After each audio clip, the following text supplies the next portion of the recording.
abatulaba mbaniriza ku Soul TV muri mutya mwasuze mutya era mwasibye mutya amanya gagenze Godfrey tumwebaze njagala kubaniriza ku special edition ya program ya Unveiled Experience onako olwalero tujikoze nga tusinzira wano mu kibuga ekyamata ekyembalala onako olwalero ndi wa mukisanyo once again owo mulundo ogwokubiri okubanga nchaziza Omusumba era omutume Apostle Willy Tumwine kubanga onako olwencha tugenda kubeera mu kusaba okwenjawulo okwa overnight Omusumba Aloysious Bujjingo ko yasuubiza obuweereza obwa Holy Spirit Fire Church wano mu Mbarara betwale kache counting enaku z'omwezi 20 atugenda kubanga tukomawo era nga bwasuubiza ye atuukiriza n'olunaku olwencha Omusumba ajja kubanga alinya mu kibuga eky'Embarara mu kusaba okugenda okubeera wano ku Holy Spirit Fire Church. Gasinaba kubanga nyanjula omugenyi wange wakumbatuusaako njagala kutegeeza omuntu yena atulaba ninga shomuntu weno lyona atuleba abantu abali mu chweka ebya Western Uganda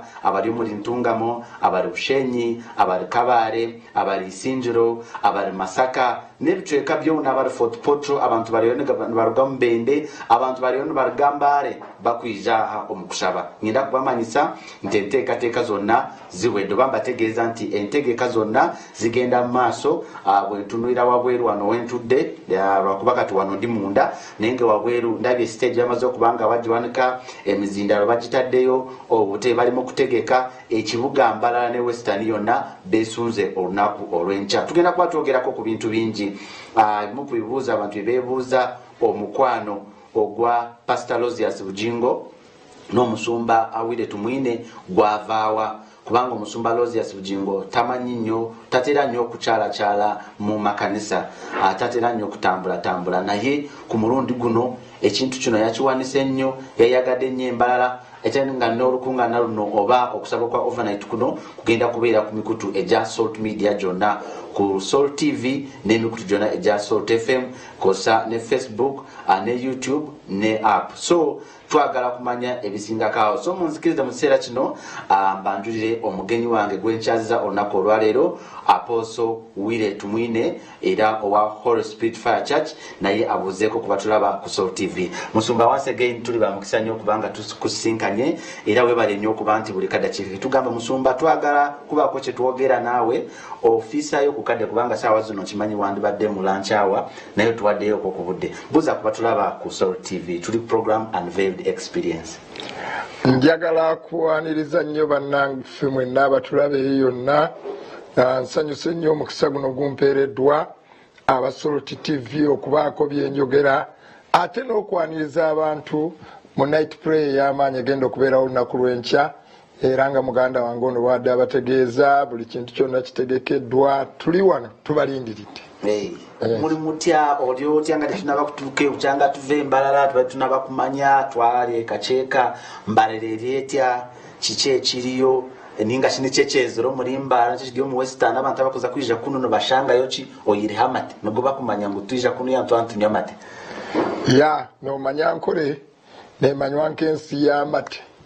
anga kaherezo mu gishankore buzimazima noshuti niyo Bible gama wenseru kushenene kamate nobwoki tugwineyo Mbarara obwoki burumu abantu ne bahakura obwoki tugwine ni bwingi kandi kindiranga tire byo kulya yo nebitoke byo nabyo abyebwa nite tukushaplyinga Kampala nebicweke bindi so Mbarara okuruga obu omulisa Aloysious Bujjingo yataya yero muri kacheeka abantu bingi bakahorengira abantu bingi bakajunwa omukanisa yanjye nyine mu bingi abajunirwa rutera n'olwa kacheeka olwabandize nabwo tubinemu na n'olwo rugireyo tuyina abantu abajunirwe kacheeka abakwija mu kanisa tubinemu kandi nkiza no mu makanisa mingi muri Mbarara abantu bariyo abajunirwe abagiremu. Okay. Yes. Apostle ningenda tutandikiraho batutandikiraho tujja kuba tumikisinga muko Luganda Runyankore tuyina ne banafa batulabire bweru oba tuna fena oluzungu lwange sirwe lulunde nnyo naye tujagezaako nabo tubabuuzeeko kubanga bangi abatulabire eyo Boston ne mawanga amalala olunaku olw'enkya lwe lunaku mulindwa ensi yonna lwerindiridde oluvanyuma lw'Omusumba Aloysious Bujjingo okuvaayo mu nsi yonna lwe yali tulaba nga tuli kacheeka n'agamba nti ndowooza tufuneyo olunaku tukyaleko ku Holy Spirit Fire Church olunaku olwo wawulira otya mwali ku kituuti saawa nga mukaaga ez'ekiro wali tokyexpectinga tutandikirawo wawulira otya era wali okisuubira oba amakulu ago nyanko ntugeeta makulu oba amawulire mu Luganda amawulire ago ag'omusumba Aloysious Bujjingo okukkiriza okuba naffe mu night prayer gitugenda ofuna olunaku lw'enkya gaali mawulire malungi gaali malungi eri nze ate gaali malungi eri abantu b'Embarara era mujjukira nti abantu baakuba enduulu mu kibiina kiraga nti abantu bangi baali bakyagala era bwe yagamba nti ngenda kujja nkolere mukwano gwange Pastor Willy Tumwine ne kanisa ya Holy Spirit Fire Church overnight enduulu wagiwulire yali mu kibiina bantu bangi basanyuka ne bakuba enduulu ne bagamba ekyo kirungi nnyo era okuva ku lunaku olwo abantu bangi mu kibuga buli lwempi nayitamu kuva enkeera bwe nali mpitamu abantu baga pastor twakiwulidde omusumba Aloysious Bujjingo agenda kuleeta night prayer pastor nja kusulawo abantu bangi abalokole n'abatali balokole yes abaana ba boda buli banyi bategwe pastor buli lwemba mpitamu batera kumpita pastor naye this time onti akuyitanga pastor tuwulira tujja night prayer eyo tugyesunze nnyo nti okuva olwo abantu bakiteeka kalenda newetwali ng'omanyi kadde akabaawo wakati awo olowooza nti abantu bayinza okwerabira naye abantu tebeerabira nabanga mpitamu awo ne bagamba Musumba tujjukira night prayer yaffe tujja era jjo nabaddekoko n'omukkiriza omu w'ekkanisa nanga nti abantu mu kibuga akolera mu kibuga musuubuzi yanga nti abasuubuzi mu kibuga bagambye nti ndowooza mwe aba Holy Spirit Fire Church this time mulina okutuwa chansi oba mwe muyimirira buyimirizi iffe ebifo mu bituwe kubanga tugenda kuyiikaawo so twesuubira abantu bangi nnyo mu kibuga kino bagenda kujja bali excited okujja kwa Pastor Aloysious Bujjingo so gaali mawulire malungi ekibuuzo kyombuuziza bwe yakyogera nti agenda kujja naku z'omwezi 21 gaali mawulire malungi tuli ku unveiled experience Musumba ekirala ekibuuzo kyenjagala okubuuza abantu bangi naddala abasumba bwe tugenda mu bitundu ebyenjawulo eddanga baali tebaaniriza nnyo omusumba Aloysious Bujjingo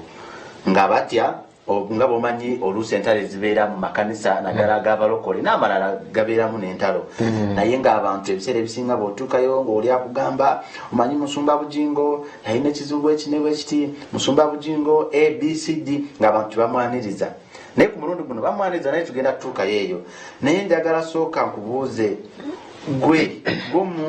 Musumba eyasooka okwaniriza omusumba Aloysious Bujjingo ate n'ovaayo n'amaanyi go gonna n'okiraga omutima ogwo gwavaawa tewafunamu kutya nti naawe ogenda kufuna ataaka okuva mu makanisa amalala oba mu basumba abalala ekibuuzo eky'abantu bangi babadde bakyebuuza naye mbadde nsaba ku luno gwaba akyeddiramu tutegeere era ennaku ezo waliwo abaana ba media nnaku zino eziwedde aliwo abaana media emu yajja okunkolako interview nga bawulidde nti tuleeta bawulidde baga Musumba Willy ayaniriza Musumba Bujjingo ku kanisa ye ya Holy Spirit Fire Church ne bajja okunkolako interview era nenjibawa era ekibuuzo ekyo kyombuuzizza omwana akimbuuza naŋŋamba Musumba Willy tumanyi nti abasumba bangi mu ggwanga muno baali balago okwesenda ewala okuva ku musumba Aloysious Bujjingo gwe kiki lwaki wakkiriza ogenda omusisinkana era nambuuza n'ekibuuzo ekirala nti ate bwe wakkiriza omusisinkana olabika wamira pini okukkiriza okugenda ku kamera nemuganze saamira pini era n'abanda be njagala kubabuulira nze bwe nali ngenda okwaniriza omusumba Aloysious Bujjingo saayinamu kumira pina ng'obwoga nti ekintu kino lukamira omutima ze najja nga ndi free era nga ndi musanyufu era nze Musumba Bujjingo nali simusisinkananga busisinkanye naye nalabanga pulogulaamu ze nze nabeeranga keeranga bafunye obudde bwange nga ndi free ndaba channel nyingi naye okusinga ntera kulaba channel za njiri nze ntera kulaba channel za njiri lwemba ku TV okujjako ndabako kamawulire nga NTV, NBS, Al Jazeera, CNN naye obudde bwange obulala lwemba siraba mawulire mba ku channel za njiri era nze remote yange mba ntambuza Desta, TBN, Faith, waliwo Faith ya South Africa. Wenalide ate amawulire agasingayo mu ggwanga ag'omunnyo live n'omunnyo. Ago gonna nze njagala ebintu bibiri, amawulire ne programu zino ezimu, era waliwo ne programu yammwe endala omukyaza abana byabufuzi mbeerawo infact omusunsuzi ogubeera mu Apollo Tusime ng'akyaziza abana byabufuzi era nawo ngoberera. So kati ezo nze area yange njagala mawulire nanjiri kati ntambuze ku TV zenjiri zentera kubayako era ne soroti nagigobereranga Musumba Bujjingo nga muwuliriza. So kuvadda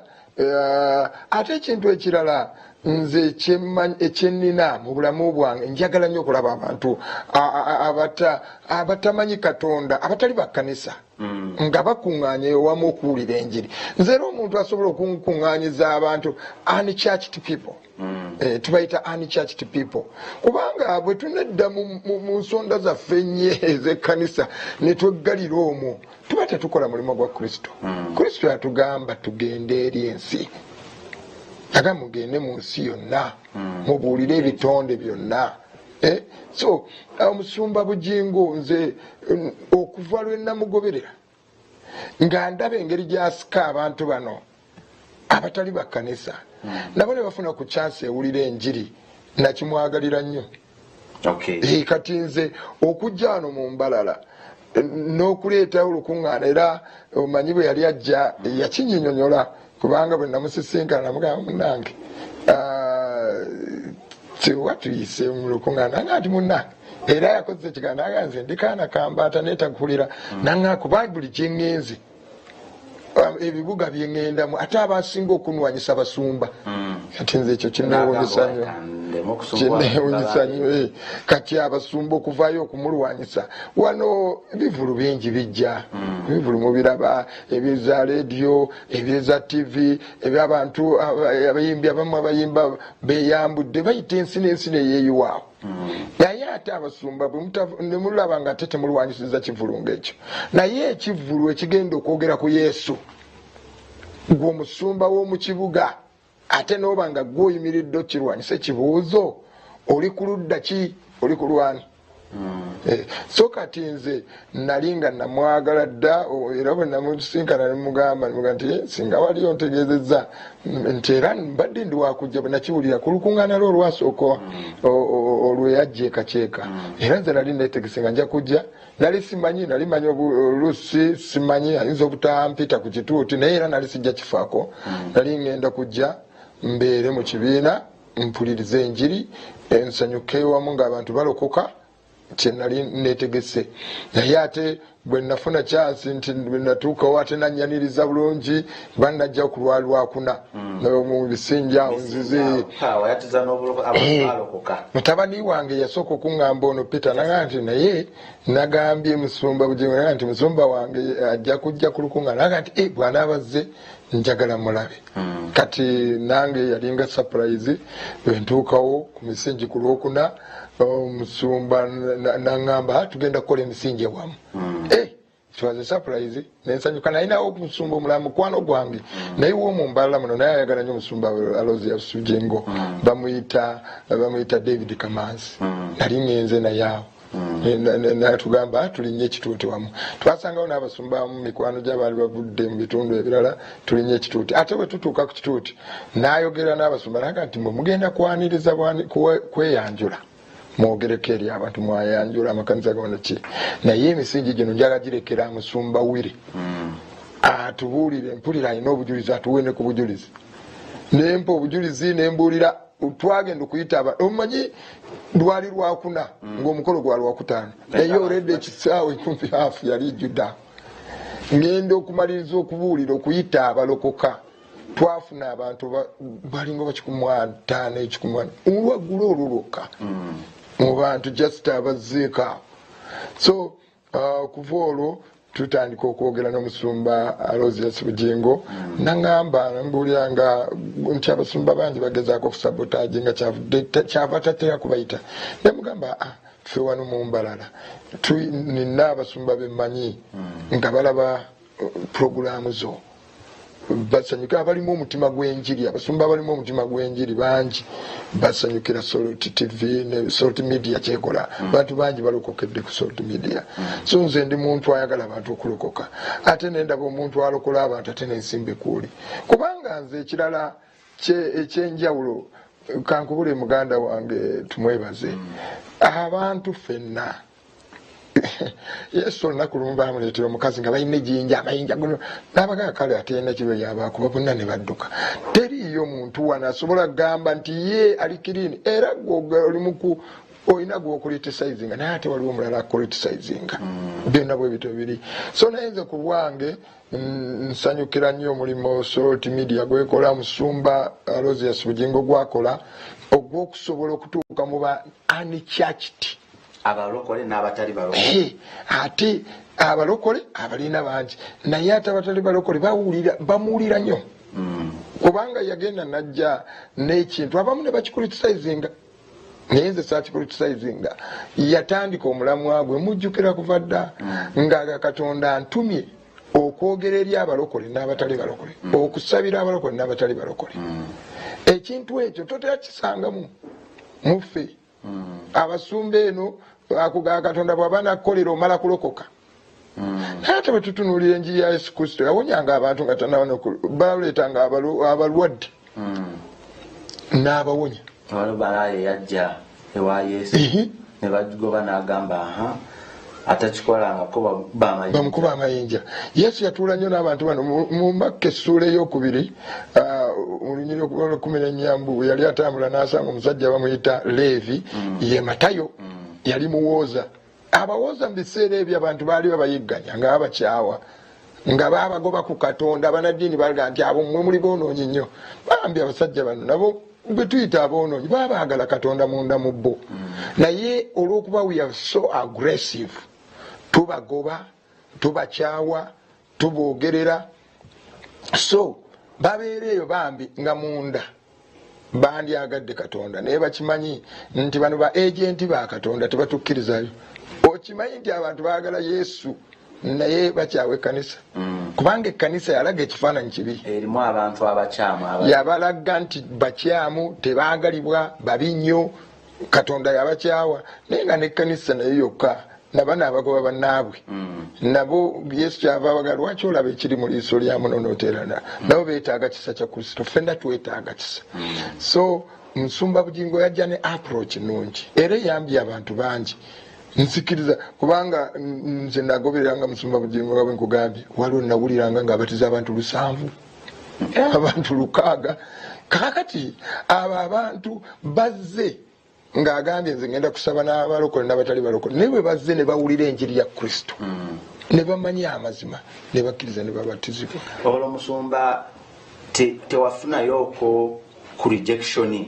okuva mu basumba abalala? Enduulu yali nyingi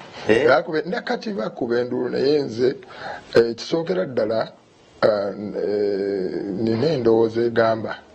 nti Mukama bwe ndiyimirira mu maaso ga Mukama okwanjula emirimu gyange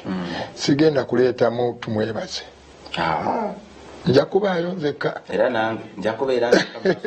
sigenda kuleeta ate Musumba gundi simanyi Bishop gundi angenda kuyimirirayo nzekka kati nze Bishop gundi obanga Katonda bw'atyo bwe yamutuma akole ebibye agende mu maaso ekirala simukyawa bw'aba yendowooza nze bangi banumbye boogera bitaliiyo lwaki nze saagala bibuuzo byabwe kuba si be bantuma nze tewali yantuma nze Katonda yantuma ate bwe nali nga Katonda tannandokola bano abantu baaliyo baali balokole naye nga tebamanyi nze byempitamu se kati Katonda bw'amala okuneeraga nandokola nambuulira ekyokukola era kati ngenda mu maaso n'ekyo Mukama kyakola ki kyantuma okukola era ndi musanyufu nze nzikiriza nti okujja kwa Musumba Aloysious Bujjingo olunaku lw'enkya waliwo omuntu agenda okulokolebwa waliwo Katonda gwagenda okutaasa geyeena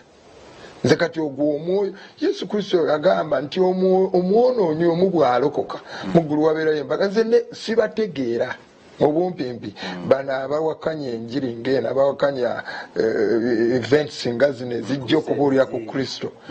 nze nange nga bwe batantegeera nange bwe sibategeera ndowooza tuli ku peegi za njawulo bbiri sibategeera naye ekizibu ekiriwo mu kkanisa abantu abasinga obungi n'abasumba n'ababuulizi tebabitegeera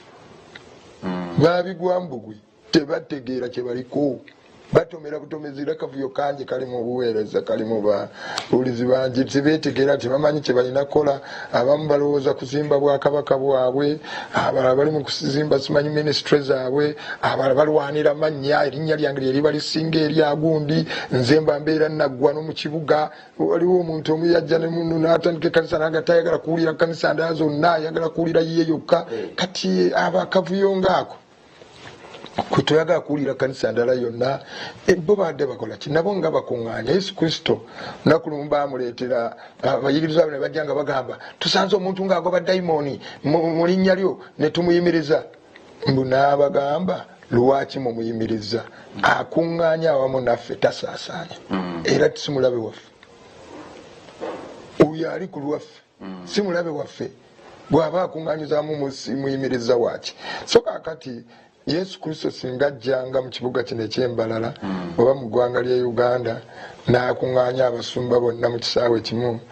n'atandika okwogerakoko nabo nzikiriza ayinza okukansolinga bangi ng'abo balowooza baweereza Katonda naye nga kye bakola kikyamu.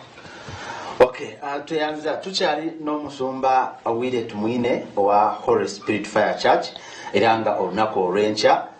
Mbarara agenda kuddamu ati oba ng'anda akwata omuliro ninga kinezaggalike yake nk'okutwabire tuyizire Pastor Aloysious Bujjingo yayizire omuli Mbarara ninga shi ekanisa ya House of Prayer Ministry International neza kuba etayayire ekanisa ya Holy Spirit Fire Church then okushaboko kwa overnight ninga shuko kurabo muchiro nukuza kuba kudyaha kanisa yenyini ahitudi ya Holy Spirit Fire Church ahitugambira entebe kanisa zona zahwire tulinzire bulinda ninga tulinzire batulinze bulinzi sawa.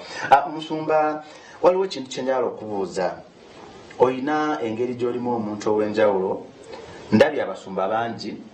abamu nga mu makanisa gaabwe bamanyi kutungisako ku ngoye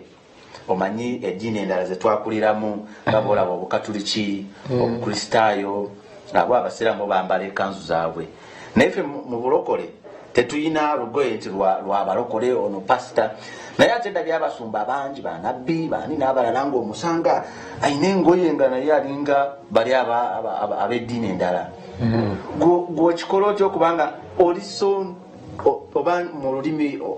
olw'ekivubuka nga mente oli easy oli simple omuntu asobola n'okuyitako n'agamba liyo n'omusumba ng'oliiza omusanga awo abongana n'abano ba street boys bano abantu ababulijjo ababoda ate nga oli muweereza wa Mukama ow'amaanyi kubanga bw'otunuulira abantu oba abagoberezi b'olina n'enjiri y'otuuka n'abantu abakwagala gw'okikola otya okubanga oli all that humble. Bwe nalokoka nayagala nnyo Yesu era nenjagala nnyo mukope muyigireko era n'okutuusa olwaliro nze ndi muyizi wa Yesu njiga ku Yesu. Bantu babiri mu Bayibuli benjagala nnyo, njagala nnyo okuyiga ku Yesu, njagala nnyo okuyiga ku Dawudi. Nagenda okuzuula Yesu Kristo we yajjira waliwo yasangawo obukulembeze obw'eddiini abe bayitanga abanyamulwa abafalisaayo abantu abo baalinga abalina ebyambalo byabwe era omulaba mu Matayo sura ya 23 nakasiri basanga mwambala amaganduula mukola ki ne mwagala mubuuzibwe mu butale nga babayita balabbi mwagala mube special so recognized. Waliwo endowooza y'abantu abaagala to be recognized bamanyike babeere banjawulo naye Yesu Kristo bw'omulaba ye bwe yajja teyayambala byambalo byabwe yabisangawo neti yabyambala ye yasigala ordinary era Yesu wabanga omusanze mu bantu mu bayigirizwa abo oyinza okutosobola kumwawula ye yayambalanga ngabbo yalinga ngabbo ye yabeerera ddala ngabbo era yalinga nga tetegerekeka bulungi so yabeera mu bantu kati nange njagala nnyo okubanga Yesu njagala okubeera mu bantu mu bumpimpi ate ekyokubiri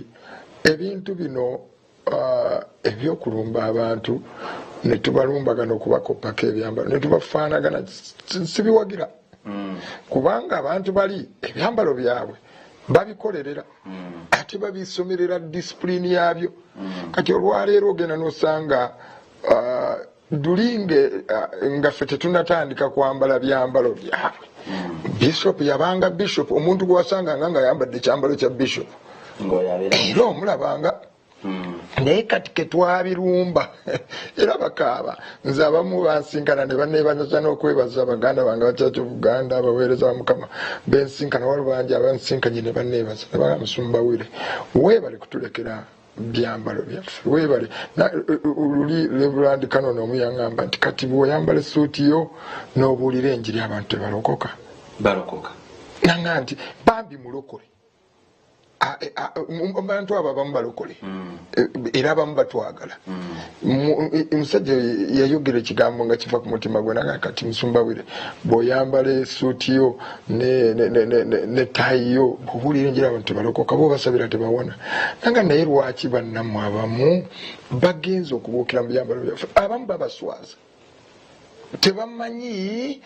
value ya kyambalo ekyo omwana omusanga nga yambadde fule bishop atadeko n'enkofiira naye nge akafuufu kamukubyedde ebigere byonna ekooti gyayambaliddeko oba n'ekyambalo kyennyini kiddugadde enfuufu kyakigize kati bali abasajja bassaamu ekitiibwa ebyambalo byabwe kakati ffe ate tuli byabyuzinze ku saidi eyenda nze ebyambalo sibirabamu sibyetaaga naye ate nabana ababigenzeemu they are abusing manyi si kiba kirungi nze olwali okutandika okwambala enkofiira y'ekisiraamu nentandika okubaaga embizzi kiba kibi mazima amatuufu nange njegulidde sente zange zentaddemu nze kanzu njegulidde ebadde yange n'enkofiira njegulidde mu sente zange n'ogigula n'ogenda ku bucha wali notandika kubaaga mbizi oba kulya mbizi kiba kikyamu lwaki ovoola ekyambalo ky'omusajja kimulekere ye amanyi kyakitabamu n'obukulu bwakiteekamu naye gweokivudde so nze bannaffe bano bongambyeko lwaki sibyambala saagala kuvoola byambalo by'abasajja tujja kubyambala nga tubitegedde n'amakulu gaabwe bali babatraining myaka 8 abeera mu seminary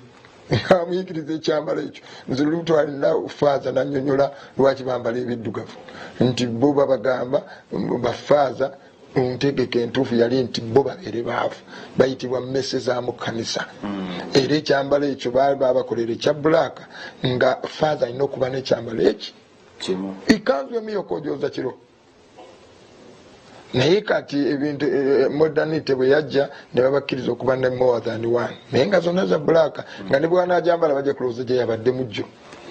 kubanga bo bakuba ebiragaano okusigala nga baavu ennaku zonna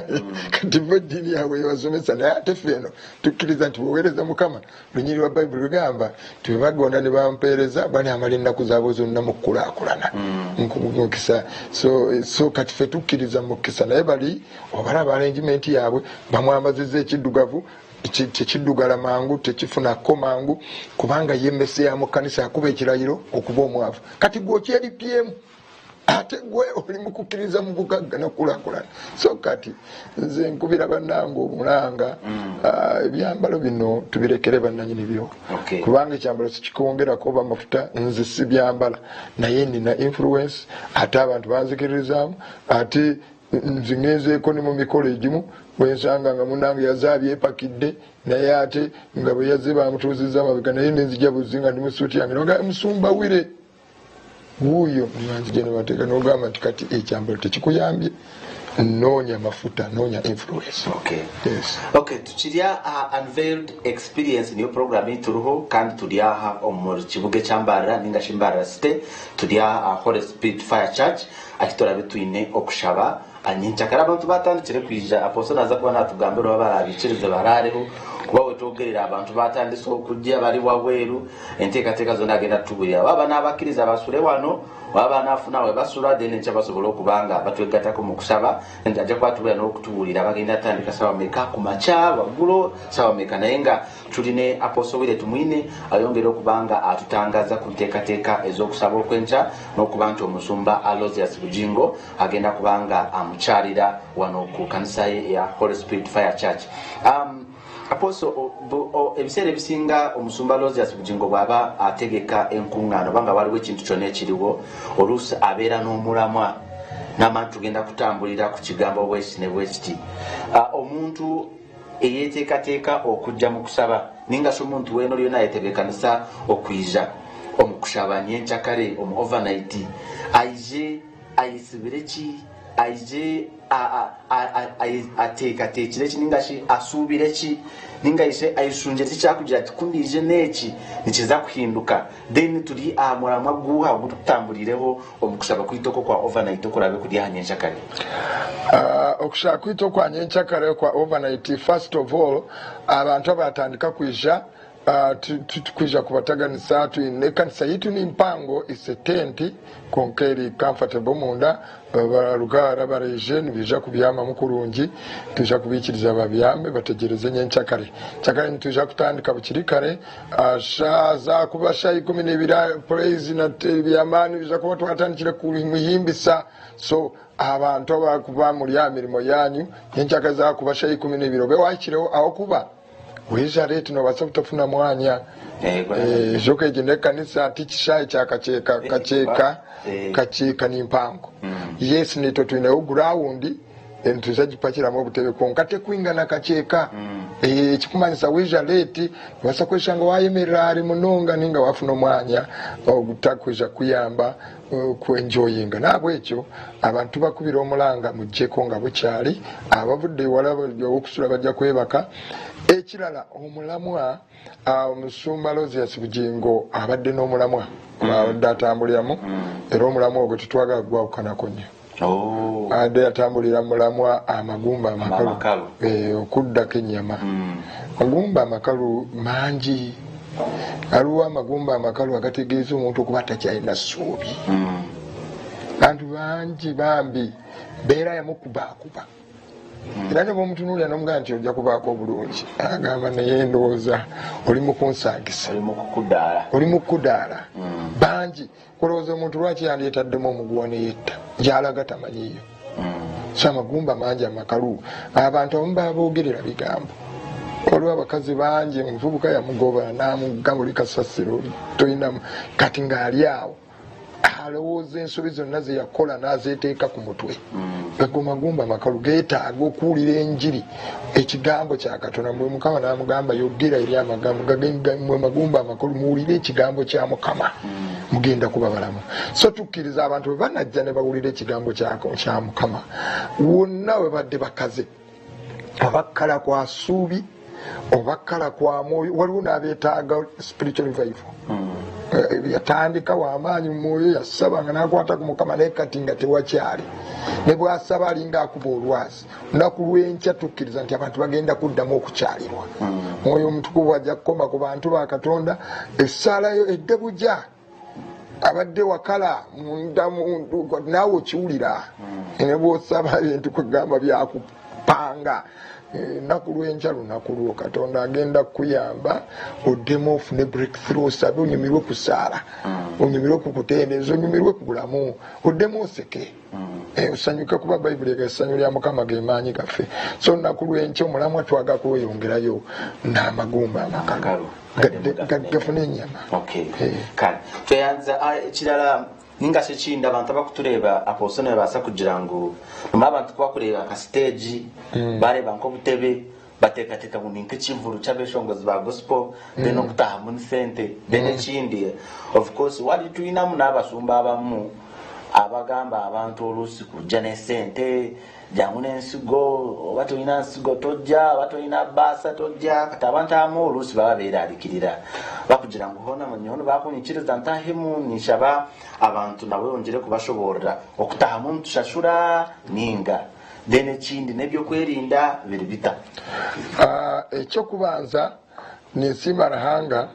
ekiri a rekodi Holy Spirit fa Church ninga Omusumba Willy Tumwine ebintu ebyo bukodyokodyo bwekubisa y'abantu mu bukodyo sente muleta kibiri kitula kitali part of our life okwiyawo ntu encouraging abantu nko kubebule kutugambira ngu tutaliyere ebikomisho ga Ruhanga nga rocha kutukuhayo ntu ebo mukishokuhayo is a blessing bimunegira mungize n'ebikumi byanyu n'ebibwa byanyu murebe kunta kuja kwigura amadirisa ng'iguru mbashuka omugisha konka itwenka ministry tituteekawo bantu kubaterayo ebichwero noteekwa kuhereza ezino abantu ntubahereza freedom ntubinkareginga kwayo yo omuntu kayekyebwayo nohebwa omugisha ntubagaruza amaana mushonga egyo nkaba abantu abakutina Ruhanga konka tukwija kushasuza abantu ekiti kivulo kyokushasuza abantu abeshongozi bija kuba baru bija kweshongora bija kwesa omugisha abeshongozi bitu n'abaruga Kampala so tuja kuhebwa omugisha omukweshongora konka tari okushashura notahamu kyakabiri security eyiwagamba security is very very important abokuba tumanya everywhere omuri Aloysious Bujjingo harukuza abantu nibija bindi so abantu bingi baza kwija ntekwa kuba mu program ezokubatera obulinzi so security neja kuberiho yamanambwe nintera abantu muranga wano ija dika kwekorere eshawo suitcase baga mpanga abacara nibija no mero bwatikire mureke kurete bintu bingi baga mpanga nohereza obuzibu abakucheka eza kuba hariho checking tutekwa kucekinga kandi ekintu kikora abo obulinzi obwa security yawe nk'omuntu nkiwe tuyo ntugeza ku securing otakagira kizibu so security eriho twarize gamba n'ababyo abari abakukora abakwebyo kwerinda twakolaganye danabo era batusubiziza bagenda tutere mu butufu boboka bwe bawulira ebirango bajje kutula ebagamba tumanyi buli wonna Omusumba Bujjingo walaga abantu abangi n'olwekyo twetaaga okutegeka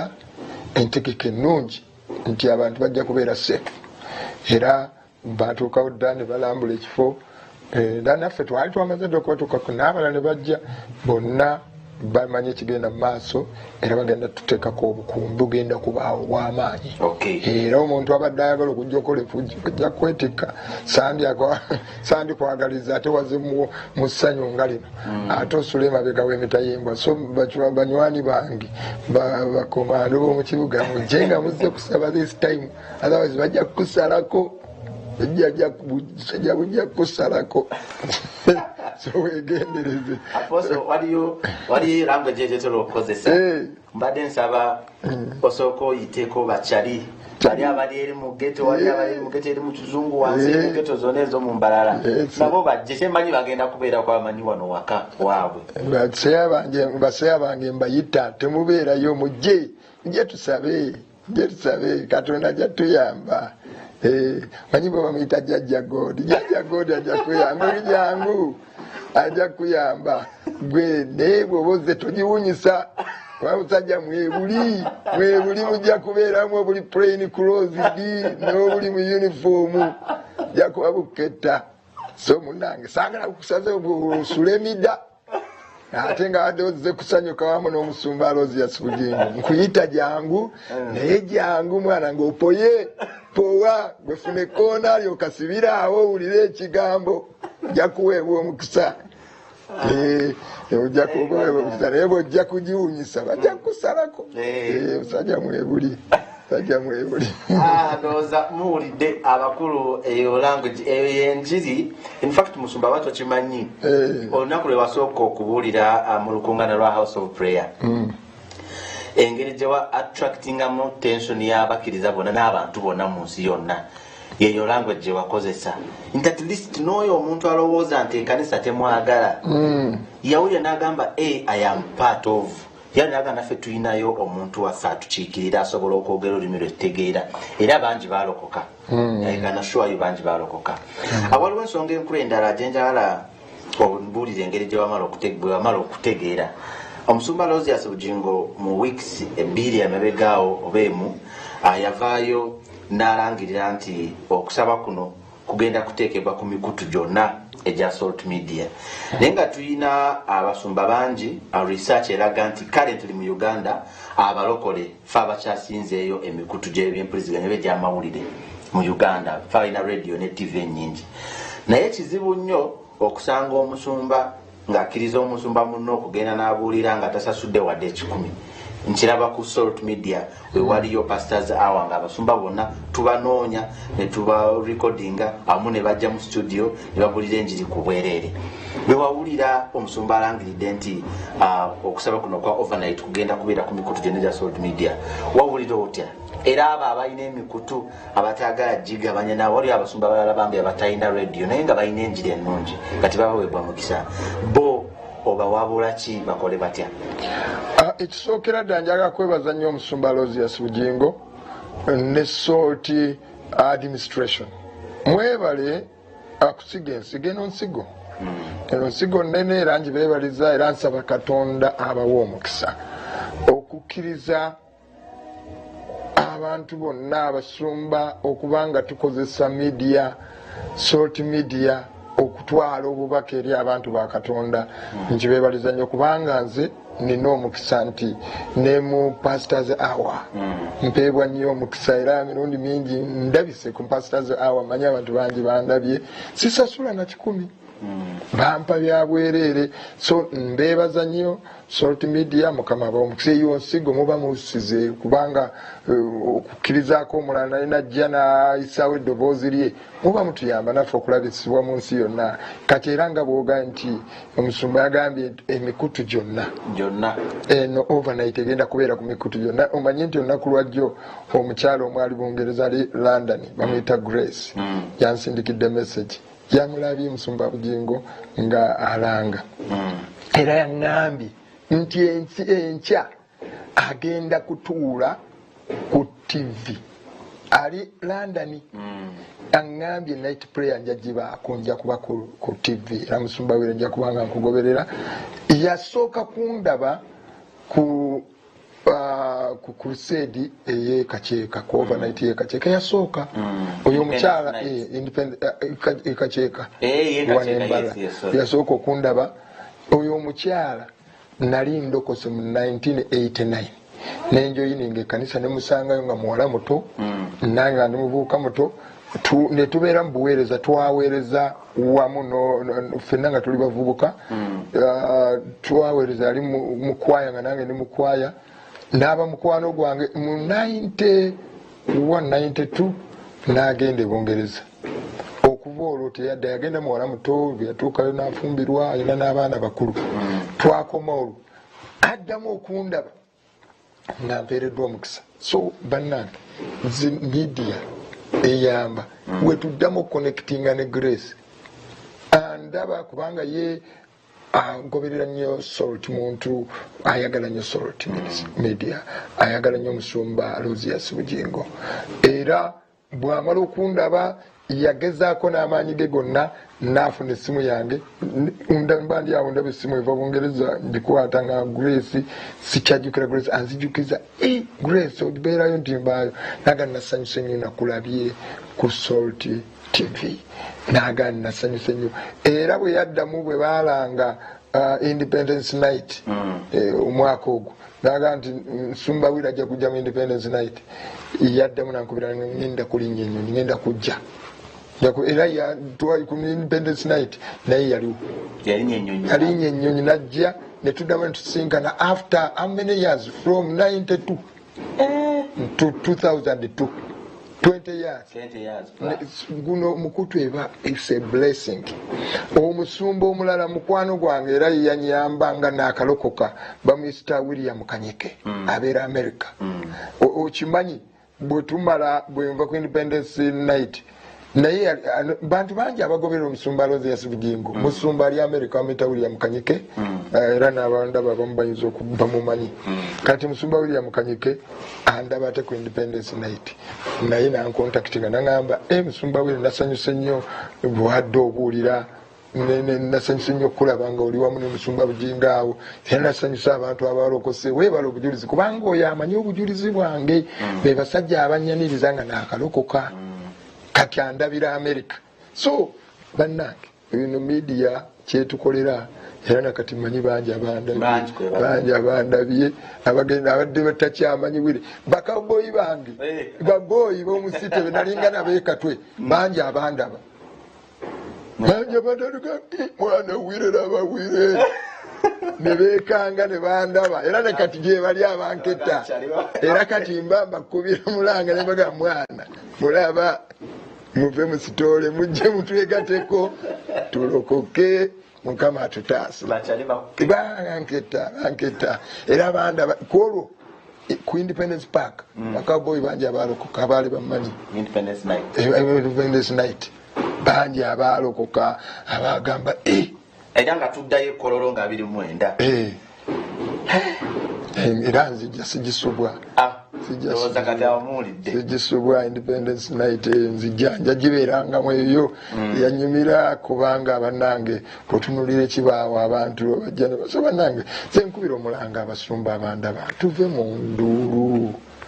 nduulu tubuulire Kristo. In Great Commission ogimanyi buli musumba aliyo yagimanyi yagamba mugende mu nsi yonna mubuulire ebitonde byonna buli lwabeerawo opportunity ebuulire enjiri uva mu dino manyi tulina negina emisingi wano uyita omuli yankola tulina ekibakweta musingi ali nagwo musingi ki musingi kuwa ni musingi gwa bine emisingi terakusunire emisingi terakufeerera wakufeerire ni Yesu Kristo muleke tubuulire Kristo leka tulugo mu lwanju tulugo mu kulyana sitani efunamu twazaawo okalwanisa evangelist akarwanisa omusomesa akarwanisa evangelist titukushanisa okwetwa yinerango wiyayesere kusomesa kandi no wiyayesere kuba evangelist. Musumba tuyina abantu bangi abali mu kujja kati mu kibuga eky'Embarara abamu basuzeemu tuyina abasumba abali mu kuva Fort Portal abava Mbale abava Kabale Mpunga nasuwa Mbale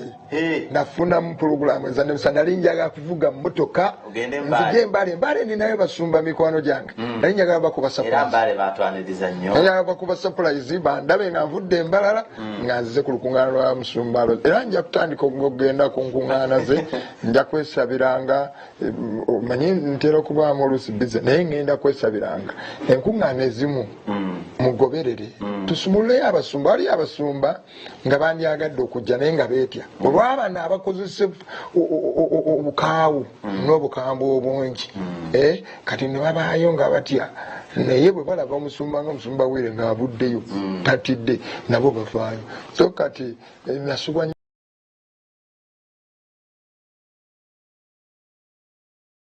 nga basumba mikwano gyange. So kiri kyembadde nina kubuuza badde kubuuza parking eyimiridde etya kubanga abantu bali mu kujja abantu bava Kampala abantu bavaawo abali bava mu Mbarara ngenda kukola ntya parking ebeerawo kuba oluusi ffe betubeera n'enkuŋŋaana zaffe nga kukukkana Nandi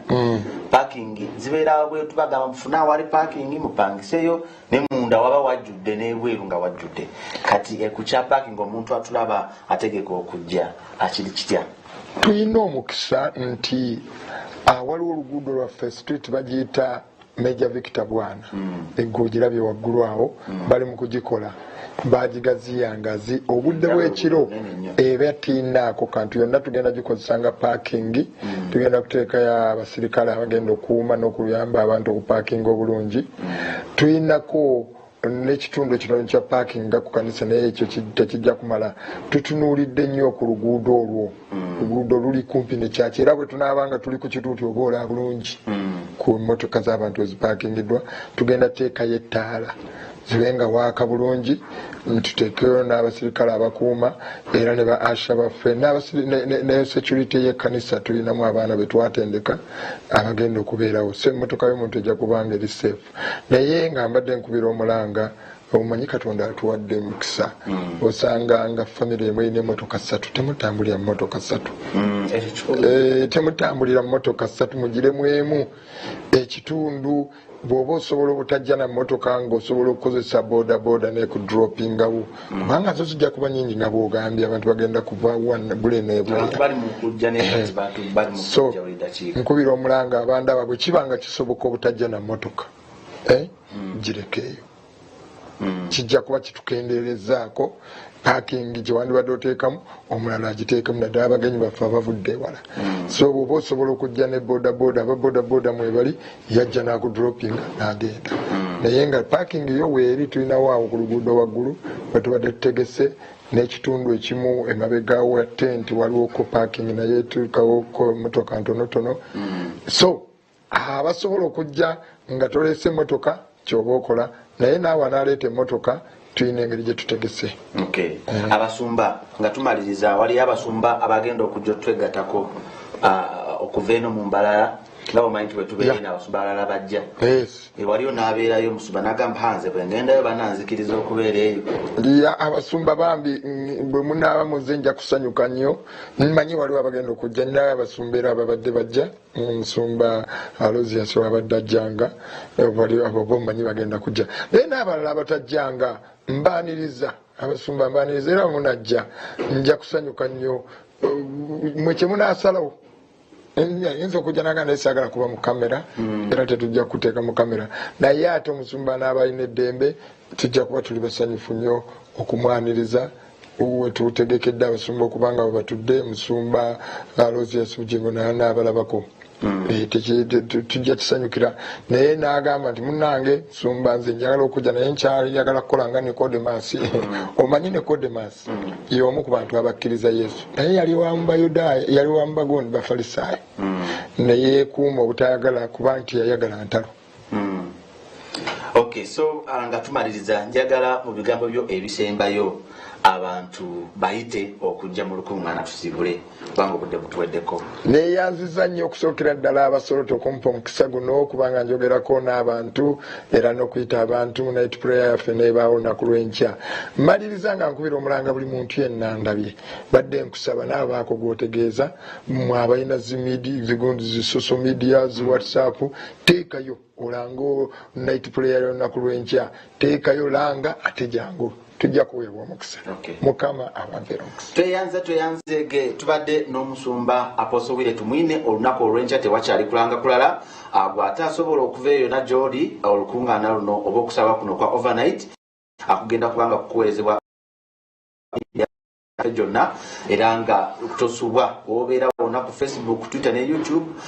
kwoteeka ne TikTok kubanga wetuli nga tuweereza olukungaana luno okuyingira kwa bwereere enteekateeka zonna ziwere. Tubadde wano mu Mbarara omusumba Aloysious Bujjingo ne ttiimu ya social media yonna olunaku olw'enkya bagenda kubanga bali mu kibuga kino. Njagala kubanga mbasibulira wano nkoze ne mubiru bwe ntambudde naye ali ku kamera ate wano wetukoledde tubadde ku Holy Spirit Fire Church nga tubatuusako program Unveiled Experience. Njagala kwebaza control room naye mwenda betukoze wamu amanya nze Godfrey mwebaze nonzikirize mbasibulire wano ebisingako tugenda kubanga tubatuusako mu mawulire gaffe Omunyo live n'Omunyo kusatu mubeere bulungi mweraba.